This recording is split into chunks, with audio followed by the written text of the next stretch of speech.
Hello everyone, Space Wolf scheme video. I go for the box art, as you probably noticed, although I have a few personal changes that I make. And we start with Grey Seer Prime. This gives us a cool base to work off of. Next is Space Wolves Grey. We use this to cover all of the armor sections, and we do this in the same vein that I did Emperor's Children. It's going to give us a base and some shadows to work off later when we highlight. Wraithbone is next, and we use this to base the pauldrons as well as any fur and bone that the miniature may have. This is going to give us a warmer base colour to work off and brighten those colours out. Black Templar, this is used for all of the rubber sections in between the armour and for the weapons and anything else that may be needing to be black. For the weapons on these I do 2 coats, it gives it a more solid colour.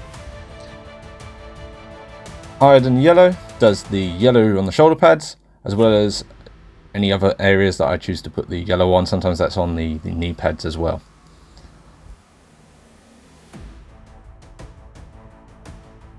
Blood Angels Red is our red of choice for the opposite shoulder pad, and again, if we put in red on the knee pads of any of the Grey Hunters, and as you can see with Wraithbone, those 2 colours come out quite nice and bright and warm.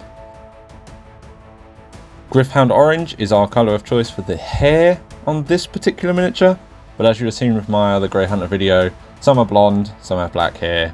I like to vary it up, make them all unique and different. Snakebite Leather, good old classic, does all of the leather sections. This is the belts and pouches, just a solid colour.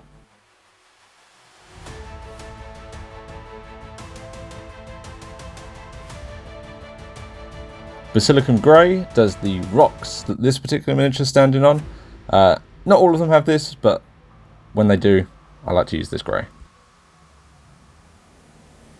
Guilliman's Flesh we use for the faces. I like to go with the unhelmeted options for Space Wolves. I just think it's more fitting for the Viking aesthetic.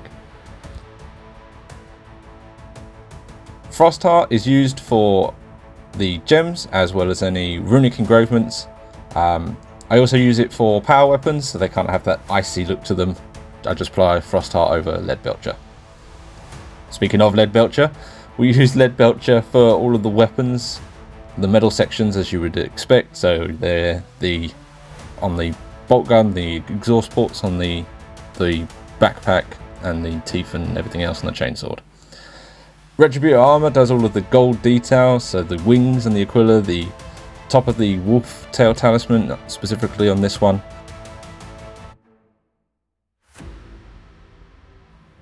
Raglan Flesh Shade serves a number of purposes. We use it to kind of darken the skin tone a little bit. We also use it to base our wolf fur, and we use it to shade the gold areas and bring back out the detail on those parts. We then go over to good old Nuln Oil. Nuln Oil does all the metal sections, but once Raglan Flesh Shade is dry on the wolf fur, we then go over it with Nuln Oil and it kind of darkens it and gives more detail. Now we come to Forensian Grey, as we did with Emperor's Children, where we used Emperor's Children over Voluptuous Pink. We do the same here. Brightens it up. We've got the shadows from the Space Wolves Grey we used earlier, and really looks like box art for me. Flash Gitz Yellow. This is going to be for the yellow shoulder pads. It kind of brightens it, but the idea here is to give it a more smoother surface. Iridian Yellow kind of has the sort of orange tones where the brush strokes are. This just smooths it out. We'll come back and darken it later. Abaddon Black, we use this to paint markings. This is all freehand stuff, so here it's just sort of the markings on the shoulder. On some of the other ones it's markings on the knee pads as well. Now that we've got our guard pretty much done, we can move on to working on the base. We'll use Astrogranite across all the base. We apply this quite heavily, and I like to use the flat tool to kind of dab it and create sort of ridges and dips, which we use Planar Glacier to fill.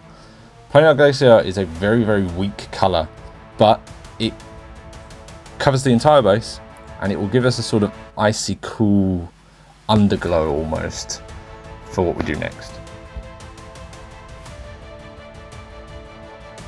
And that is to use White Scar and Dry Brush. very simple technique, and it kind of gives this snow over ice effect, which I really like for Space Wolf bases.